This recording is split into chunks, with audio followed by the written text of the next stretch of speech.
제가 대학생이 되고 첫 번째 아르바이트를 한 게 그 결혼식 서빙 아르바이트였습니다. 그때는 뷔페가 아니라 음식을 다 갖다 날라주는 거죠. 제가 20살 때 청주의 율량동이라는 이제 그 동네에 있는 예식장에 이제 알바 취업이 됐습니다. 친구 소개로. 그래서 토요일마다 가서 하는데 첫째 날에 4만 원을 준다고 해서 야 이거 웬 횡재냐, 한 9시부터 3시까지 일하고 4만 원 받는 게 참 큰 돈이다 하고서 열심히 일했습니다. 그래서 돈을 주는데 3만 5천 원을 주는 거예요. 5천 원은 소개비로 빼가는 거예요. 그럴 수 있지, 세상에 뭐 그런 것 아니겠어 하고 3만 5천 원을 받아서 이제 집에 오는데, 버스 타고 집에 오는데 곰곰이 생각해봤습니다. 제가 옛날에 듣기로는 저희 선배들이 취업해서 첫 번째 월급 타면 부모님께 옷 사줬다, 뭐 사줬다 이런 얘기 들리는 거예요. 어쨌든 제가 공식적으로 첫 번째 아르바이트라는 돈인데 부모님께 뭔가 드렸으면 좋겠다 생각이 들었습니다. 근데 좋은 거, 비싼 걸 살 수가 없었습니다. 3만 5천 원이라. 그래서 이제 20살인 것을 감안해 주시면 제가 먹고 싶은 통닭을 드리면 부모님이 얼마나 기뻐하실까 생각이 들어서 딱 버스에서 내려서 집 바로 옆에 있는, 이제 저희가 시장에 살았는데요, 시장에 있는 한 통닭집에 갔어요. 아주머니께 인사를 하고 통닭 프라이드로 좋은 거, 큰 거 튀겨주세요 하고 딱 기다리고 있었습니다. 그리고 이걸 딱 들고 가면서 어머니, 아버지, 사실 제가 오늘 놀다 온 게 아니라 아르바이트 했습니다. 이거 한 마리 드세요. 제 머릿속에 막 너무 멋있는 거예요, 제가. 그래서 막 한 10분 정도 기다리고 있는데 통닭이 딱 나왔습니다. 8,000원입니다. 네. 근데 지갑이 없는 거예요. 그날 첫 번째 돈을 타고 지갑에 넣어놓고 너무 기뻐서 이걸 들고 오다가 버스에 놓고 내린 겁니다. 통닭은 나왔고. 제가 막 머리가 막 돌아갔어요. 이걸 어떻게 해야 되지? 어떻게 해야 되지? 아주머니 잠깐만 기다려주세요 하고 제가 집에 뛰어갔습니다. 그리고 어머니께 가서 어머니, 통닭이 너무 먹고 싶어요. 통닭 좀 사주세요.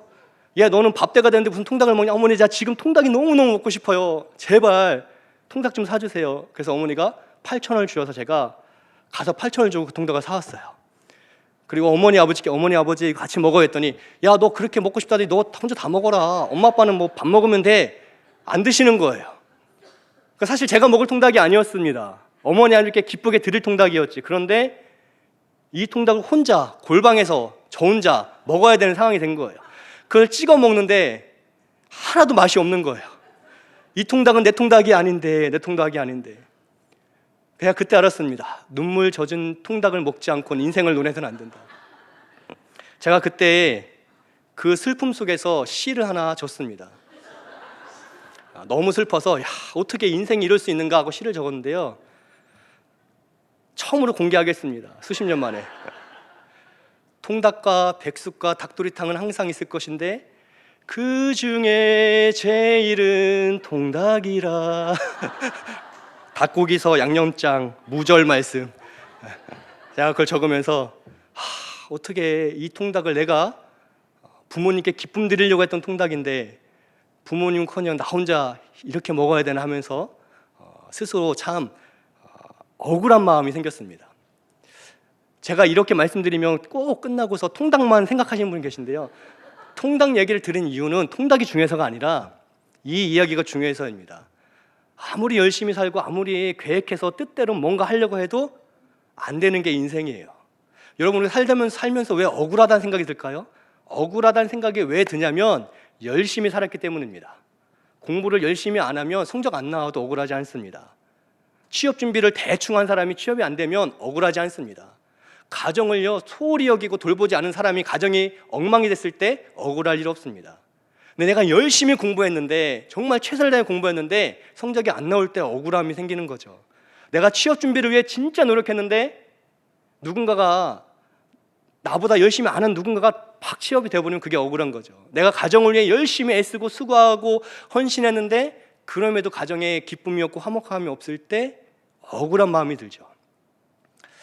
한 기러기 아빠의 유서를 본 적이 있습니다. 그분이 유서에 뭐라고 남겼냐면, 기러기 아빠 가족들이 다 외국에 가 있었어요. 그런데 이 아버지가 왜 극단적인 선택을 했냐면, 그렇게 외국에 있는 자녀들을 위해서 열심히 돈 벌어 보내줬는데 그 자녀들이 하는 말이 아빠는 우리한테 관심도 없잖아. 그 말 한마디에 아빠의 마음이 다 무너진 거예요.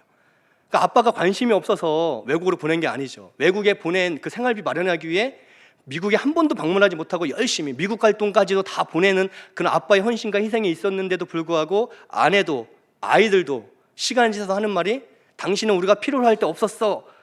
필요로 할 때 없을 수밖에 없었죠. 그 생활비를 위해서. 근데 그게 너무 비참하고 억울해서 삶을 마감하신 그런 유서를 본 적이 있습니다. 우리 인생이 그렇다는 거예요. 최선을 다해서 열심히 살아왔지만 뜻대로 되지 않는, 뒤돌아보면 눈물과 회한이 젖을 수밖에 없는 것이 우리네 인생인 것 같습니다. 오늘 말씀에 나온 다윗이 바로 그런 인물이에요. 우리는 다윗을 기독교에서는 굉장히 중요한 인물도 보지만 한 가지 오해가 있습니다. 다윗이 굉장히 멋있고 성공적인, 또 승리하는 인생으로 아는 경우가 있는데요, 성경을 보면 볼수록 난 다윗처럼 못 살겠다, 그러니까 다윗이 믿음이 커서가 아니라 그런 인생 살고 싶지 않다 할 때가 너무나 많이 있습니다. 다윗은 유년기 때 아버지의 사랑을 못 받았습니다. 사무엘이 다윗의 아버지에게 너희 아들 중에 기름을 부어 왕을 세울 텐데 아들 좀 다 불러라 했을 때 7명의 형들은 다 갔지만 다윗은 가지 못했어요. 아버지가 볼 때 야, 너는 어리기도 하지만 네가 왕이 될 만한 그릇이 아니니까 너는 가서 양이나 쳐라. 그러니까 어릴 때 아버지 입장에서 아버지에게 인정받지 못할 만큼 그런 사랑이 충분히 받지 못한 아이가 다윗이었습니다. 다윗의 20대와 30대 인생에서 가장 빛날 만한 그때의 다윗은요, 장인어른이었고 왕이었던 사울로부터 도망 다닐 수밖에 없었습니다. 여러분, 아무리 화가 난다고 해도요, 이 장인어른이 사위를 죽이려고 한다는 거 말이 되지 않습니까? 그러니까 이 말이 안 되는 일을 지금 사울이 벌이고 있는데 인생의 가장 빛나는 시간에 장인어른 피해서 도망 다닐 수밖에 없었다는 거죠. 시간이 흘러서 아버지도 돌아가시고 장인어른도 돌아갔습니다. 그러면 그 인생이 평탄했을까요? 오늘 설교의 이 성경의 내용은요, 그의 아들 압살롬의 반역에 의해서 도망치는 다윗의 이야기입니다. 태평성대가 아니고 그의 노년엔 젊고 힘있는 압살롬이라는 아들이 반역을 일으켜서 성경에 보니까 신발도 챙기지 못하고 맨발로 도망갔다 기록할 만큼 갑자기 도망칠 수밖에 없는, 그러니까 어렸을 때는 아버지에게, 젊어서는 장인어른에게 피해 다녔는데 노년이 되어서는 아들에게 피해 다닐 수밖에 없는, 그렇다고 여러분 다윗이 대충 살았습니까? 다윗이 대충 신앙생활을 했나요? 열심히 살았죠. 최선을 다해 살았습니다. 순종하려면 최고의 순종을 하나님께 드렸던 인물입니다. 물론 다윗이 범죄했기 때문에 이 일이 일어난 건 맞지만, 그렇지만 다윗의 인생은요, 보통 사람보다는 두세 걸음 더 앞에서 순종했던, 더 하나님께 최선을 다했던, 이스라엘 백성을 사랑했던 인물이었습니다. 그런 다윗이 지금 요단강을 건너서 도망가고 있어요. 요단강은 사실 넓지가 않습니다. 그러니까 지리적으로 보면요, 예루살렘에서 그 요단강은 금방 건널 수 있는 거리예요.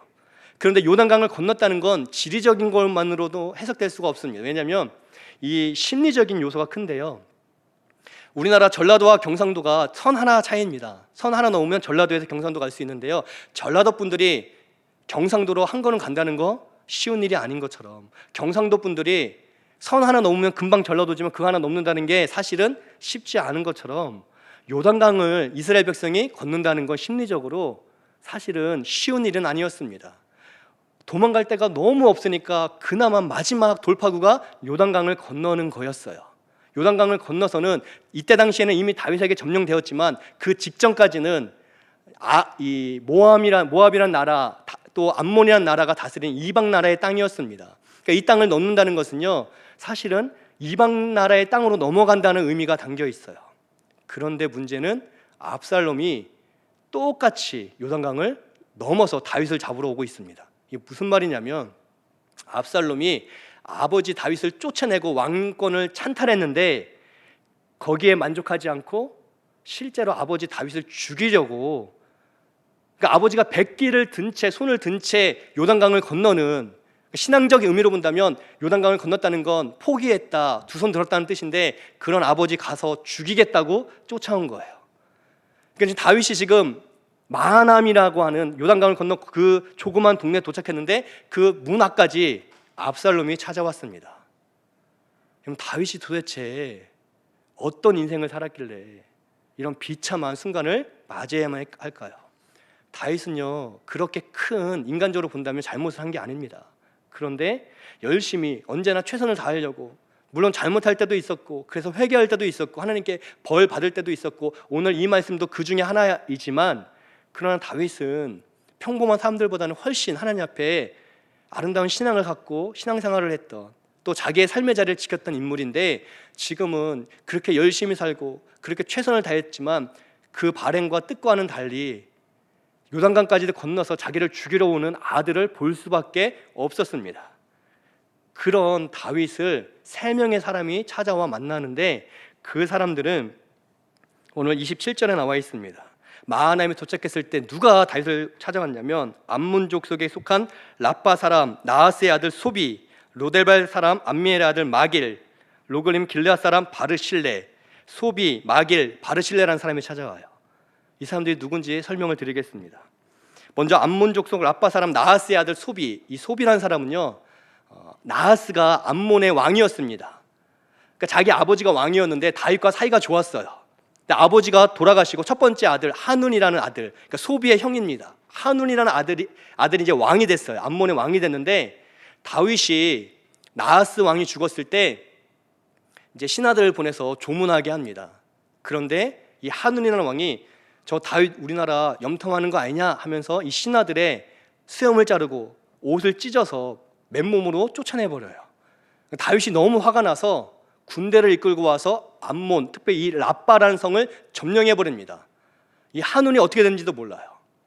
하눈이한테 아마 죽거나 끔찍한 형벌에 치여졌을 건데, 성경에는 이렇게 기록되어 있습니다. 라빠에 있는 이 암몬 사람들을 다 이스라엘의 노예 삼았다 기록하고 있어요. 그러니까 이 소비라는 사람은 누구냐면 그 하눈의 동생입니다. 그러니까 소비의 입장에서 다윗은요, 원수죠. 자기 형을 죽인, 그 자기의 백성들을 다 노예 삼은, 다윗만 아니었으면 둘째 왕의 동생으로서 살아갈 수 있었던, 그러니까 다윗은요 원수였습니다. 근데 그 원수가 아들에게 쫓겨서 지금 숨어서 넘어온 거예요. 야, 너무 잘됐다, 너 그럴 줄 알았다, 네 인생 그렇게 될 줄 알았다 고소해하지 않았습니다. 이 소비의 모습은요 사실 인간적으로 보면 이해되지 않는 모습이에요. 이 소비는 착한 마음을 가지고 다윗과 그의 형제들에게, 그의 군사들에게, 그의 사람들에게 사랑을 베풀고 있습니다. 그 사람은 원수였어요. 다윗은 지긋지긋한 인물, 우리 민족을 망하게 한 인물, 하나님을 믿지도 않는 이방인이었습니다. 그런데 이 착한 마음, 저 다윗 불쌍하다, 다윗 옆에 있는 사람들 불쌍하다, 이 마음으로 다윗을 바라봤다는 거예요. 과거를 돌아보지 않았습니다. 여러분, 우리가 착한 행실을 하기 위해서는요 과거를 돌아보면 안 돼요. 과거를 돌아보면요 도와줄 사람 한 명도 없습니다. 저 인간 저거 10년 전에, 5년 전에, 작년에, 지난주에, 그러면요 그 사람 도와줄 이유를 찾을 수가 없어요. 소비는 그러지 않았습니다. 소비란 사람은 믿는 자는 아니었지만 과거에 얽매여서 저 사람의 부모는, 저 사람의 형제는, 저 사람이 내게 어떻게 했는데 그 과거 때문에 오늘 도와줘야 될 사람을 안 도와주는 잘못을 범하지 않았다는 거예요. 불쌍하다 다윗. 야, 어떻게 인생이 저렇게 길고 할까? 어떻게 아들내미가 저렇게 죽이겠다고 찾아오나? 내 인생도 딱하지만 저 다윗도 불쌍하다 하면서 다윗에게 찾아와 선을 베풀고 있습니다. 두 번째 사람이 있습니다. 로데발 사람 암미엘의 아들 마길. 이 사람은 로데발이라는 지역의 사람이다 기록하는데요, 로데발은 지역의 이름이 아닙니다.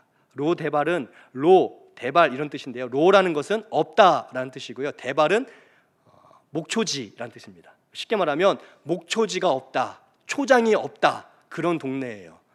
그러니까 유목민족들이 초장이 없으면요, 없다는 건 광야죠. 사막에 산다는 거죠.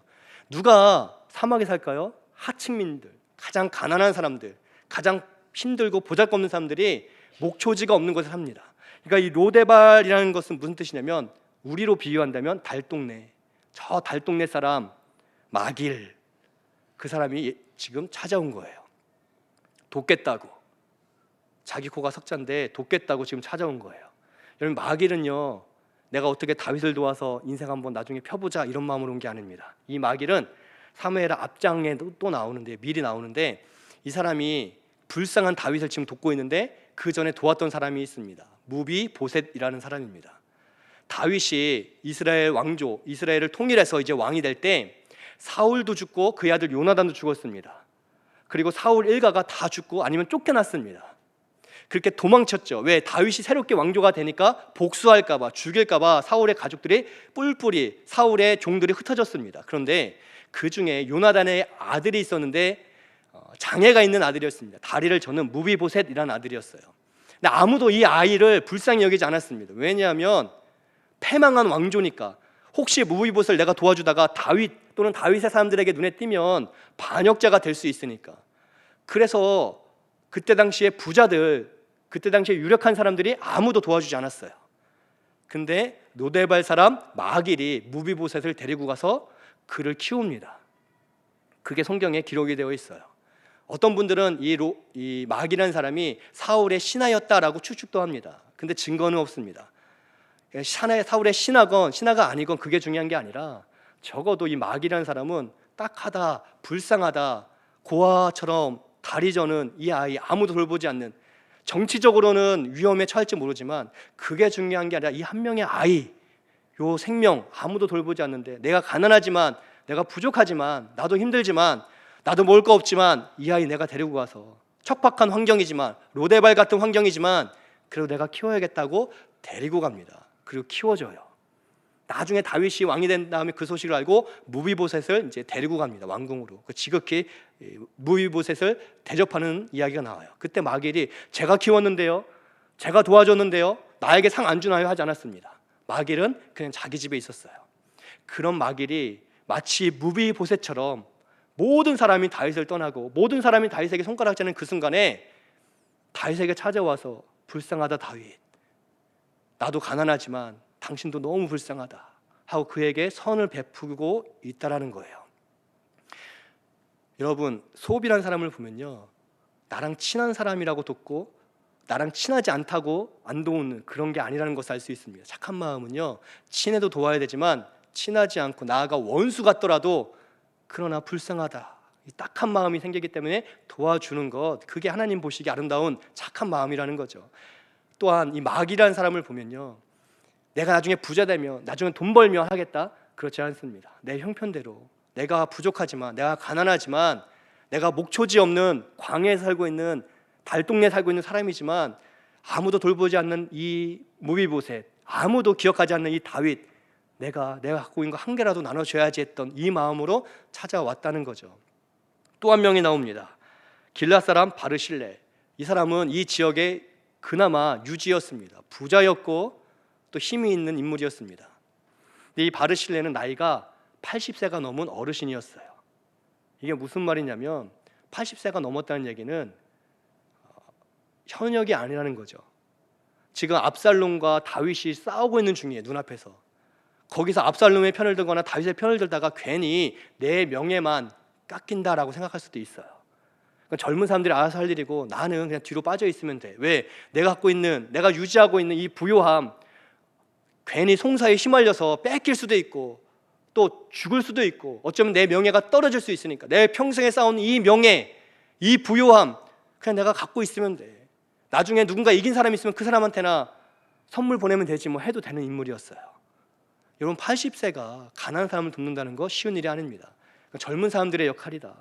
젊은 사람들이 해야지. 나는 나이도 많고 힘도 빠지고 그냥 뒤에서 그냥 기도만 하겠다 해도 누가 욕하겠습니까? 그런데 이 바르실레가 다윗 너무 불쌍하다, 아무것도 없지 않냐 다윗은, 맨발로 도망쳤다며, 그러면서 찾아와 선을 베풀고 있다라는 거죠. 이 세 사람의 공통점이 있습니다.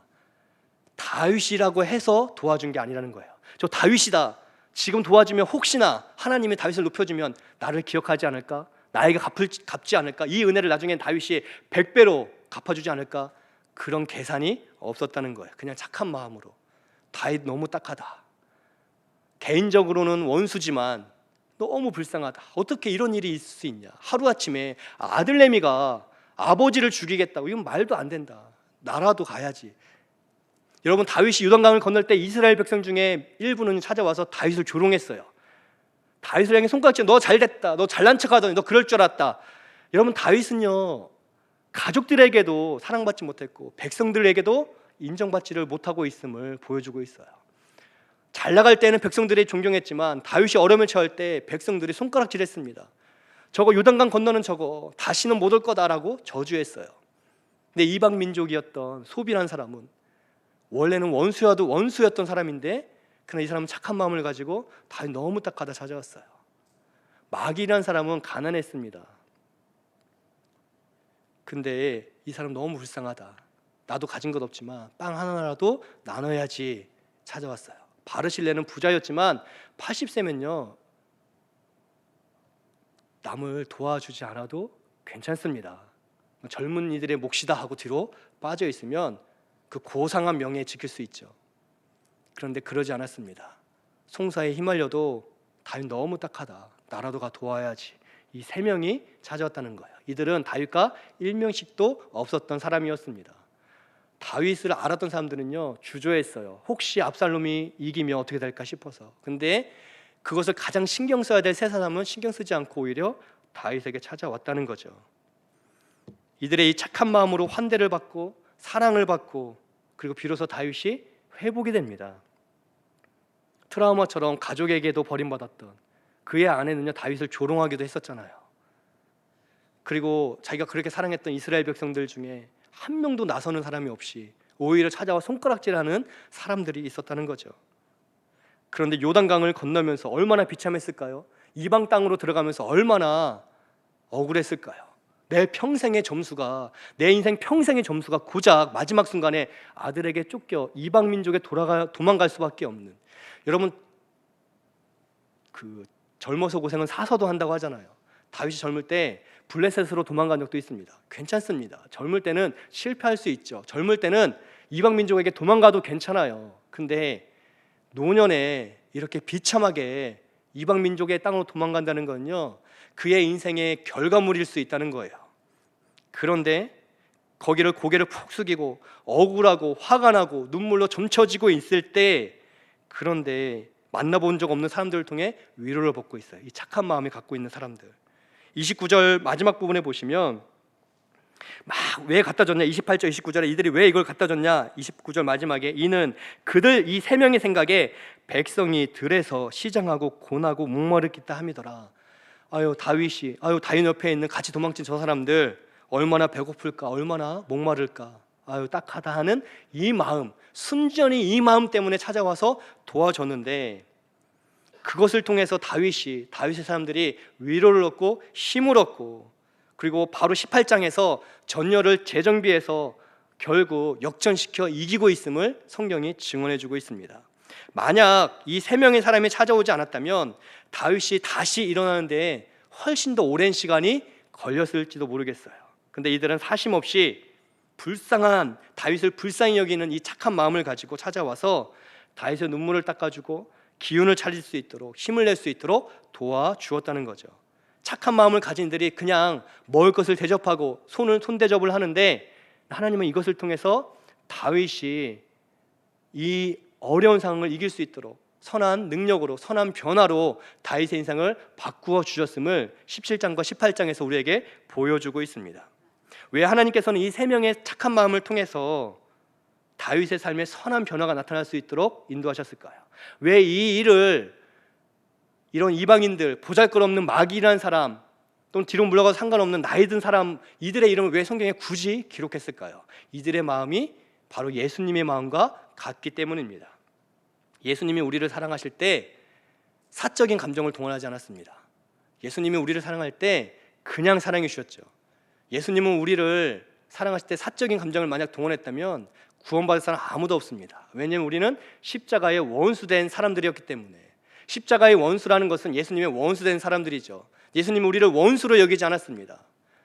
예수님 십자가를 지시면서 내가 저 인간들 때문에 이렇게 죽어야 되나 하지 않았습니다. 내가 이렇게 십자가 지면 저 사람들 내가 구원할 수 있다, 하나님이 구원하실 수 있다, 그 믿음으로 예수님 십자가를 지셨다는 거죠. 예수님이 십자가를 지실 때 그리고 우리를 사랑하실 때 자기의 형편을 돌아보지 않았습니다. 나도 지금 먹고 살기 바쁜데 내가 뭐 온 일을 위해 죽는다고 그렇게 하지 않았습니다. 예수님이 인간의 몸으로 오셔서 한계 안에 갇히셨지만 그러나 하나님의 마음으로 하나님의 사랑으로 우리를 사랑해 주셨죠. 예수님 우리를 사랑하실 때 이게 나에게 이익이 될 일인가, 내 명예에 이게 합당한 일인가, 괜히 나에게 불명예 생기는 거 아닌가, 괜히 내가 쌓아놓은 거 다 무너지는 거 아닌가 계산하지 않으셨다는 거예요. 그냥 불쌍히 여겨주셨고 그냥 사랑해 주셨습니다. 그 사랑으로 인해 우리가 그냥 구원을 받게 되었다는 거죠. 물론 우리가 아무리 착해도요, 아무리 착한 행실, 착한 마음을 가져도 한 사람의 영혼을 구원의 자리로 구원할 수 있는 능력이 우리에게는 없습니다.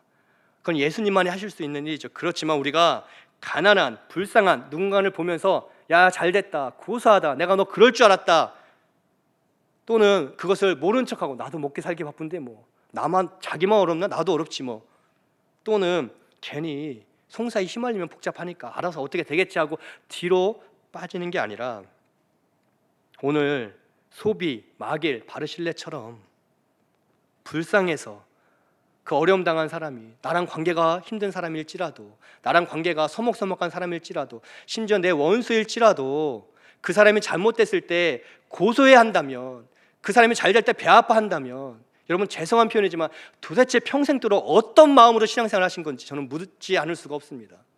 원수 같은 사람이 잘못됐다고 기뻐하고 원수 같은 사람이 잘됐다고 배 아파한다면 죄송하지만 잘못 믿고 계신 거예요. 그런 마음으로 예수님이 찾아오신 게 아닙니다. 원수 같더라도 잘못되었다면 나라도 가서 위로해 줘야겠다, 원수 같은 사람이 잘됐다면 나라도 꽃을 선물해주며 축하해 줄 수 있는 이 마음이 바로 예수님의 마음이고 바로 하나님이 기뻐하는 마음인 줄을 믿습니다. 무관심한 것, 바쁘죠? 나도 먹고 살기 바쁩니다. 마길처럼 나도 가난합니다. 남 돕기보다는 지금 당장 내가 해야 될 일이 산적하죠. 그렇지만 그 마음이었다면 예수님 우리에게 찾아오실 이유가 하나도 없으셨습니다. 예수님 가장 바쁘신 그분이 모든 것을 내려놓고 찾아오신 건 우리를 불쌍히 여겨주시고 오셨는데, 그걸로 그 사랑으로 인해 구원받은 우리가 그 마음을 헤아리지 않는다면, 그 마음을 갖지 않는다면 여러분 우리는 무언가 잘못된 신앙생활을 하고 있다는 거죠. 우리가 마길처럼, 소비처럼, 바르실레처럼 불쌍히 여기는 이 착한 마음을 가지고 손을 내밀고 내 갖고 있는 떡 하나로 나눌 수 있는, 위로하며 기도해 줄 수 있는, 때때로 축하하고 축복해 줄 수 있는 마음이 있다면, 눈물과 한숨으로 점쳐진 인생일지라도, 누군가가 살아갈 힘을 다 잃어서 낙심 중에 있는 영혼일지라도, 그러나 우리가 손을 내밀어주고 악수해주고 손잡아주고 떡 하나라도 나눌 수 있는 이 따뜻함이 있다면, 그 착한 손길로 인해 그 사람은 다시 일어날 힘을 얻고 살아갈 이유를 찾을 수가 있습니다. 그게 하나님이 우리에게 요청하시는 이유라는 거예요. 식사조가 매년 바뀝니다. 그것을 제가 아무하고도 상의하지 않습니다. 오로지 저만 합니다. 우주적인 고민을 갖고 저 혼자 골방에서, 제가 설교 준비도 그렇게 안 합니다. 열심히 명단을 놓고, 제가 심지어 어떤 생각도 하는지 아십니까? 오후 예배 때 월드컵 추첨전, 자 1조 띵, 서승호 1조, 자 2조 김미경 2조, 이렇게도 할까? 식사적으로 할 때마다 참 쉽지가 않습니다. 아무리 열심히 짠다고 해도요, 참 죄송스러운 상황이 발생할 수밖에 없어요. 그래서 제가 혼자 합니다. 그냥 혼자 막 하고 나중에 이제 목사님께만 허락을 받고 이제 배포를 드리는 건데요. 제가 그게 그렇게 힘든 일인지 몰랐는데 언젠가 며칠 전에 어느 남자 지사님, 조장도 아니신 지사님이 갑자기 오시더니 목사님 그러시는 거예요. 네? 아, 식사죠. 너무 잘 짜셨습니다. 아, 목사님 최고입니다 하는데, 제가 눈물이 날 뻔해서 갑자기 그 말 한마디 별거 아닌 것처럼 보이는 그 한마디에 갑자기 마음에 감동이 생기고 힘이 생기는 거예요. 제가 누구라고 말은 안 하는데 이 남자 지사님 기부를 많이 하실 것 같은 지사님이세요. 이름을 부를 때마다 기부를 많이 할 것 같은 지사님께서 그렇게 해주시는데 제가 큰 위로가 됐어요. 이분이 하나님의 사랑을 나에게 지금 기부하고 계시구나 받아들였습니다. 목회자도요, 이런 따뜻한 말 하나로 힘을 얻는 거예요. 그러니까 제가 목회자에게 그런 말 하라는 뜻이 아니라 우리 주위에 낙심한 가족들, 이웃들, 성도들 우리가 알잖아요.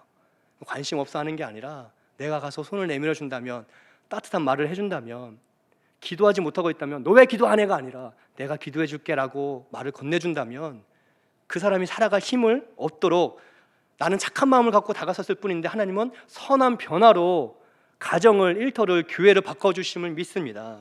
한 가지만 더 말씀드리고 오늘 말씀을 마치겠습니다.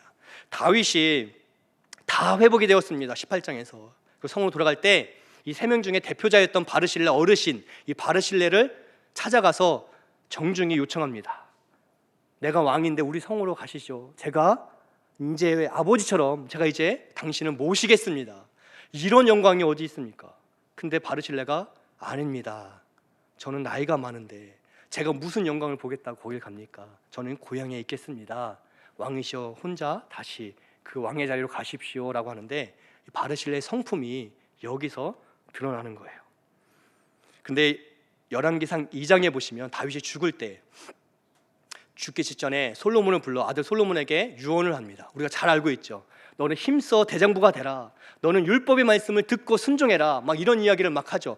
그런데 우리가 주목하지 않는 한마디 말을 더합니다. 그 뭐라고 하냐면 바르실레에 내가 수치를 당하고 멸시를 당하여 괴로운 그때 나를 도왔던 그 바르실레를 네가 기억해라. 그의 그 착한 행실을 기억하고 바르실레의 아들들에게 자손들에게 은총을 꼭 베풀어라 라고 유언을 합니다.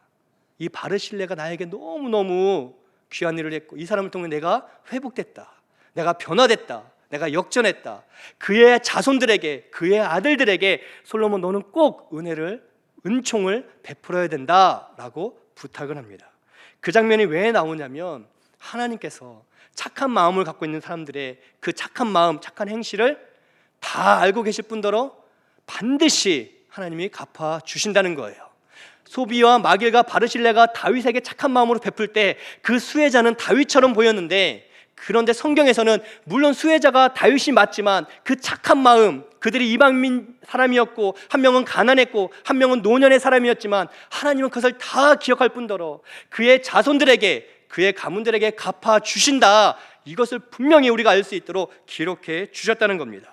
착한 마음으로 사는 것, 손해보는 것 아닙니다. 그것은 하나님께서 가장 기뻐하시는, 가장 예수님을 닮은 마음인 줄을 믿습니다. 그렇기 때문에 하나님이 기억하시고 그 착한 마음의 착한 행실을 반드시 갚아주시고 내 때가 아니면 내 아들들에게, 내 자녀들에게, 내 자손들에게 하나님의 은총을 반드시 베풀어 주심을 믿습니다. 그렇기 때문에 이 예수님의 착한 마음을 닮아갈 수 있는 우리가 되기를 축복드립니다. 또한 하나님의 축복을 받기 위해 축복받을 만한 그릇 되기를 축복드립니다. 축복받기 위해 기도하는 것 중요하지만 축복받을 그릇이 되는 게 더 중요합니다. 축복의 그릇은 하나입니다. 하나님의 축복을 받을 때마다 흘려보내는 거예요. 연약한 이들에게, 가난한 이들에게, 불쌍한 이들에게, 눈물로 점쳐진 인생들에게 그리스도의 사랑을 전해줄 수 있는 이 넉넉한 착한 마음이 우리 안에 있으면 하나님은 이 마음을 통해 선한 변화의 역사를 성도들에게, 가난한 이웃들에게, 이 나라의 민족에 이루어 갈 줄을 믿습니다. 이 착한 마음을 가지고 착한 마음을 받을 만한, 착한 하나님의 축복 받을 만한 그릇을 준비하여 하나님의 귀한 축복과 은총을 경험하는 우리 모두 되시기를 예수님의 이름으로 축복드립니다.